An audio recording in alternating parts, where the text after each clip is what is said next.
말씀을 함께 보겠는데요. 여러분 점심 뭐 드셨습니까? 저는 주로 점심을 인근에 있는 한식 뷔페에서 해결을 하는데요. 제가 한번 찾아보니까 교회 주변에 운영 중인 한식 뷔페집이 9곳이 있습니다. 9곳이 있고 오픈을 준비 중인 곳이 2곳이 있습니다. 그래서 모두 11곳이 있더라고요. 더 있는지 모르겠지만 일단 제가 가고 먹어보고 찾아본 데는 11곳이 있습니다. 굉장히 많죠. 하루에 한 곳만 가도 2주를 가야지 다 들려볼 수가 있는데요. 한 끼 식사가 얼마냐? 한 곳만 빼고 다 8,000원으로 똑같습니다. 8,000원에 7, 8가지 반찬, 고기 반찬에 또 라면에 음료에 샐러드에 빵까지 무제한으로 먹을 수 있습니다. 며칠 전에 한 곳에 가서 이제 점심을 먹는데요. 아마 이제 소문을 듣고 오신 것 같아요. 좀 연세 있으신 분이 오셨는데 음식을 담으면서 그 종업원에게 묻더라고요. 여러 번 먹을 수 있냐고. 뭐라고 답했을까요? 제가 허락하는 데까지 마음껏 드셔도 됩니다. 이 어르신은 8,000원 내고 여러 번 먹는 게 굉장히 좀 미안했나 봅니다. 8,000원 한식 뷔페를 가려고요. 하루 전부터 굶는 사람은 없습니다. 있을 수는 있겠지만 보통은 아침 정도 안 먹고 가겠죠. 하지만 5성급 호텔을 간다라고 하면 5성급 호텔 저녁 디너 뷔페를 가면 또 말이 달라질 겁니다. 서울에 있는 주요 5성급 호텔 디너 뷔페 가격이 한 1인당 19만 원에서 21만 원 그 사이를 왔다 갔다 합니다. 그래서 이런데 만약에 가게 되면 어떻게 합니까? 그럼 그날은 다 굶습니다. 전날까지는 안 굶겠지만 그날은 보통 배를 많이 비워놓고 가죠. 그래서 제일 비싼 거, 대게라든지 또는 뭐 양고기라든지 참치라든지 제일 비싼 고급 메뉴들을 잔뜩 먹고 옵니다. 근데 하루 종일 굶어서 가면요 생각보다 많이 못 먹는다고 합니다. 뷔페 이야기를 잠시 했는데요. 뭐 뷔페나 무한 리필이나 말 그대로 무제한으로 먹을 수 있습니다. 내 배가 비어 있는 한, 뭐 비어 있어도 우거우거 끝까지 먹으면 사장님 눈치는 좀 보이긴 하겠지만 최대한 많이 먹을 수 있습니다. 내 위가 얼마나 크냐, 내 위가 얼마나 비어 있느냐에 따라서 얼마나 맛있는 것을 많이 먹을 수 있느냐, 많이 못 먹느냐가 결정이 되는 것입니다. 북이스라엘은 악한 왕이었던 아합이 죽고 그의 아들 여호람이 왕이 되었습니다. 요람 역시 여호와 보시기에는 악한 왕이었습니다. 하지만 성경은 이렇게 그의 삶에 대해 평가를 하고 있는데요. 그가 여호와 보시기에 악을 행하였으나 그의 부모와 같지 아니하고 이는 그가 그의 아버지가 만든 바알의 주상들을 없앴다. 부모인 아합과 이세벨처럼 열렬한 우상 숭배자가 아니었다는 것입니다. 비록 악하기는 하였으나 아버지가 만들었던 바알의 우상들을 다 없앤 그런 왕이었다. 하지만 그 역시 여호와 하나님과 우상을 겸하여 섬기는 우상 숭배자였다라고 성경은 가르쳐주고 있습니다. 아합이 북이스라엘을 통치할 때에 북이스라엘의 역사상 가장 국력이 강성했던 시기였습니다. 또 주변에 있던 이 주변국이었던 모압을 북이스라엘은 정복하고 모압으로부터 조공을 받던 시대였습니다. 모압은 아합이 통치하던 시대에 조공을 바치고 북이스라엘의 지배를 받았었는데요. 그런데 아합이 죽게 되자 이 모압이 배반을 하게 됩니다. 아무래도 정치적인 혼란기고 또 여호람이 이제 막 왕위에 올라오게 되니 이런 혼란한 틈을 타서 모압이 배반을 하게 되는 것입니다. 그러자 북이스라엘의 여호람은 남유다의 왕이었던 여호사밧과 함께 연합군을 이루어 모압을 정벌하러 가게 되는데요. 여기에 에돔까지 합세해서 3개국 연합군이 이루어져서 이 모압을 정복하러 가게 됩니다. 침략을 하게 되는데요. 모압을 치러 가는 길에 이 에돔 광야에서 잠시 길을 헤매게 됩니다. 엎친 데 덮친 격으로 에돔 광야에서 길을 헤맬 때에 가져왔던 식수가 다 떨어지게 됩니다. 그러니까 전쟁을 하기도 전에 식수가 떨어지게 되고 길을 헤매고 사기는 떨어지고 다 목말라 죽게 되는 그런 상황에 빠지게 된 것입니다. 근데 이때 선지자 엘리사가 나타나서 물이 어디에 있는지 가르쳐 주게 되고 그리고 이 전쟁은 승리하게 될 것이라는 하나님의 예언을 들려주게 됩니다. 그리고 엘리사의 예언대로 그들은 물을 찾아서 기력을 회복하고 모압과 전쟁을 벌이게 됩니다. 그리고 엘리사의 예언대로 전쟁에서 승리하게 됩니다. 하지만 전쟁은 승리하였지만 모압 왕이 자신의 아들을 번제로 바치는 일을 하게 되고 이 끔찍한 현장을 목격하였던 3개국 연합군은 그냥 기가 질려가지고 다 떠나게 됩니다. 그 3개국 연합국은 별다른 소득 없이 이 전쟁을 끝내게 되는 것입니다. 전쟁을 치른다고 많은 돈은 들였지만 별다른 수확은 거두지 못한 것이죠. 정리하면 지난 10년 동안 북이스라엘은 경제적인 굉장한 호황기를 누렸습니다. 거기에 모압의 조공까지 있어서 북이스라엘은 나름대로 풍족한 생활을 하게 되었던 것입니다.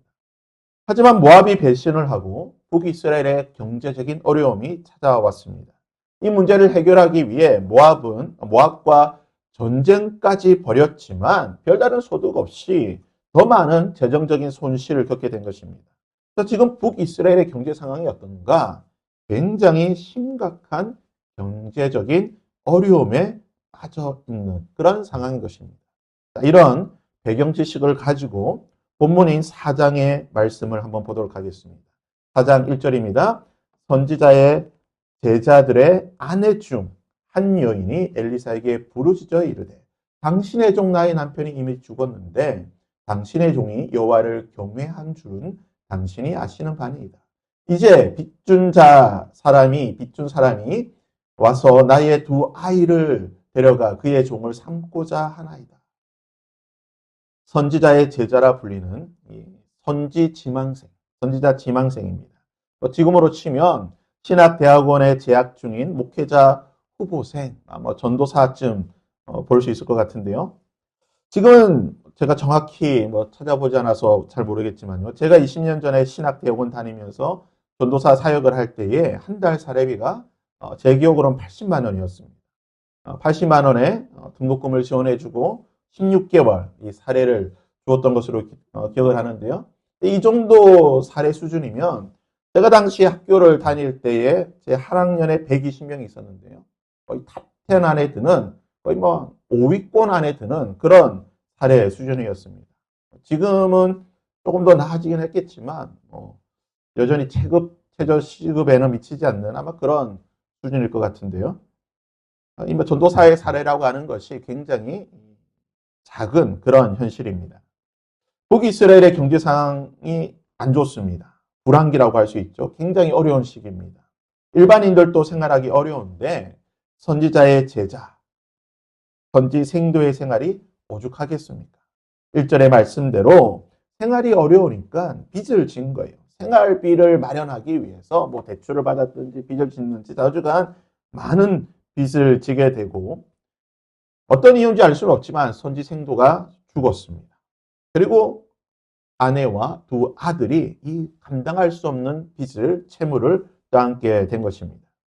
지금도 마찬가지지만 고대 사회에서 사회적 약자라고 할 때에 빠질 수 없는 존재가 과부입니다. 여성이 사회생활, 사회 활동을 한다는 것 자체가 이때는 불가능한 시대였습니다. 더군다나 남편이 없는 과부가 생계를 이어가기 위해 사회 활동을 한다?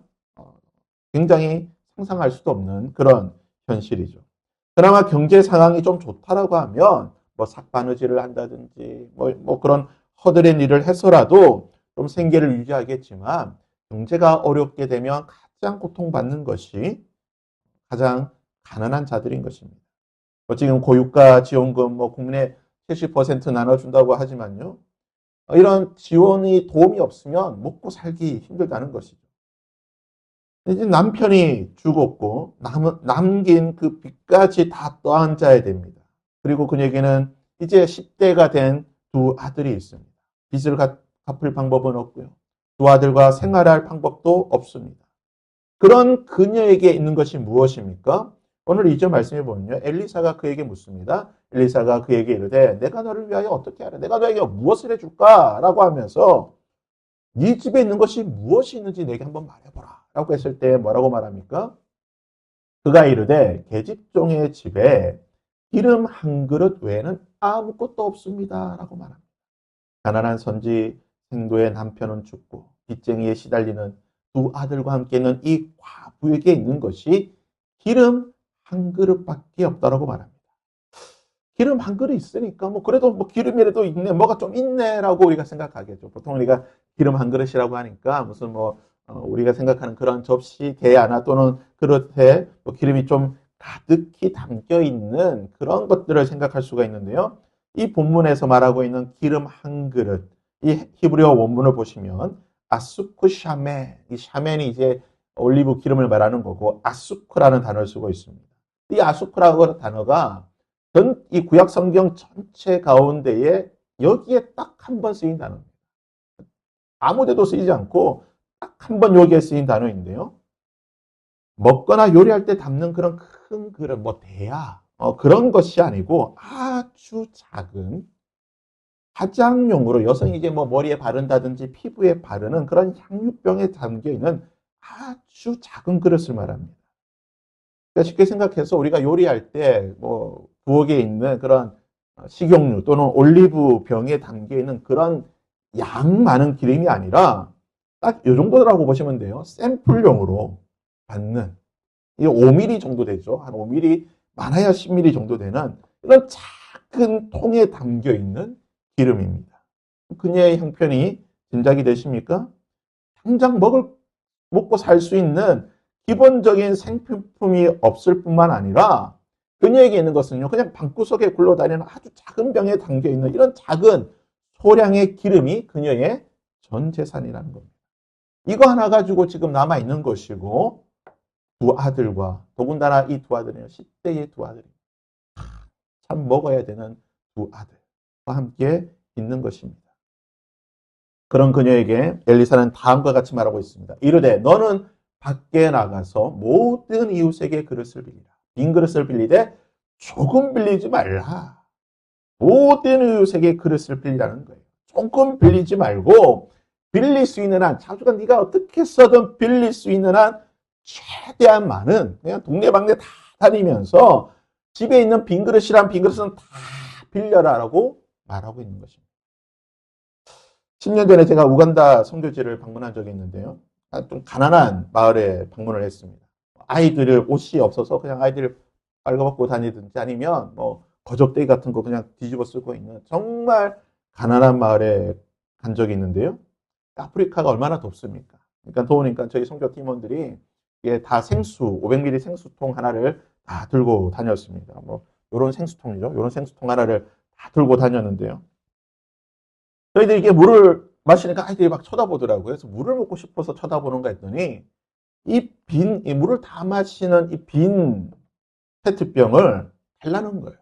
서로 가져가려고 서로 자기들에게 달라는 거예요. 정의사한테 왜 그러냐라고 물어보니까 이 빈 페트병이 집안에 부엌에 살림살이가 된다는 거예요. 다른 이 살림 도구가 없고 이런 빈 페트병이 다 그릇이 되고 통이 되고 살림살이가 되니까 이걸 서로 가져간다고 하는 것입니다. 아프리카에서는요, 빈 페트병도 아주 귀한 살림살이가 되는 것입니다. 고대 사회에 그녀는 가봅니다. 동네에서 가장 가난한 여인입니다. 얼마나 가난한지 그릇도 없는 것 같아요. 그런 그녀가 집집마다 다니면서 그릇을 빌려야 합니다. 여러분이 그녀의 이웃이라고 한다면 그릇을 빌리러 온 이 여인에게 그릇을 빌려주겠습니까? 당시의 그릇은요, 토기로 만든 그릇이 일반적입니다.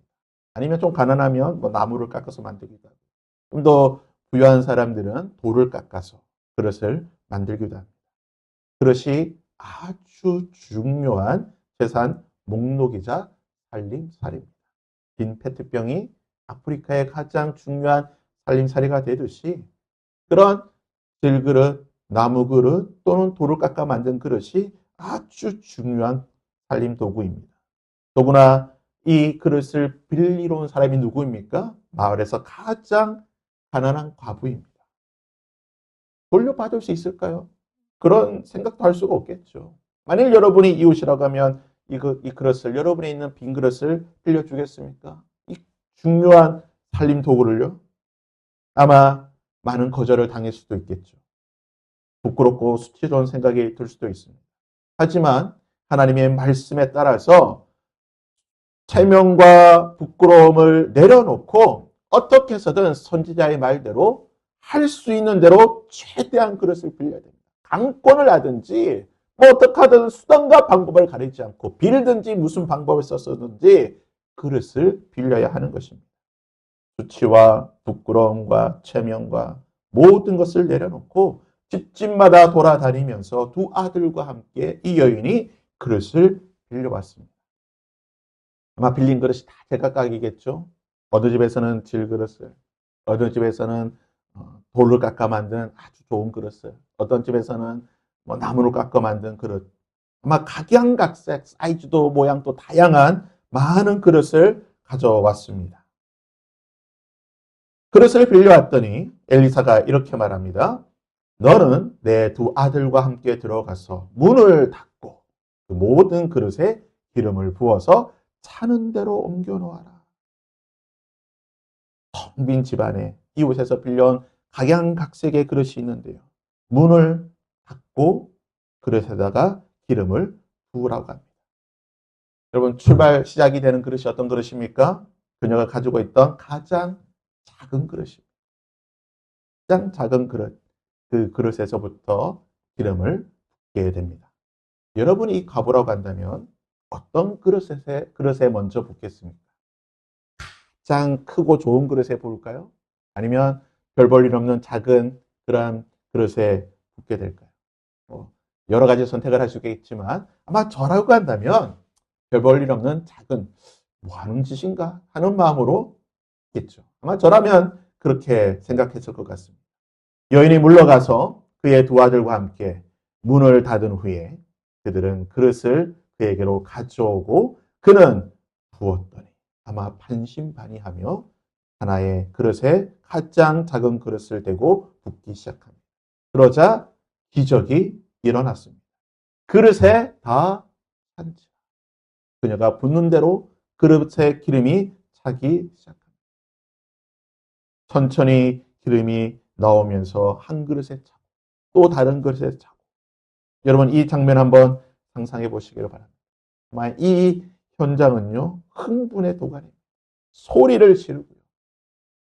두 아들이 기름에 가득 찬 그릇을 치우기가 바쁘게 빈 그릇을 또 급히 찾아대어서 갖다 대는 것입니다. 얼마나 시간이 지났을까요? 얼마나 부었을까요? 방 안에 더 이상 부을 그릇이 없습니다. 또 그릇을 내게로 가져오라 하니 아들이 이르되 다른 그릇이 없나이다.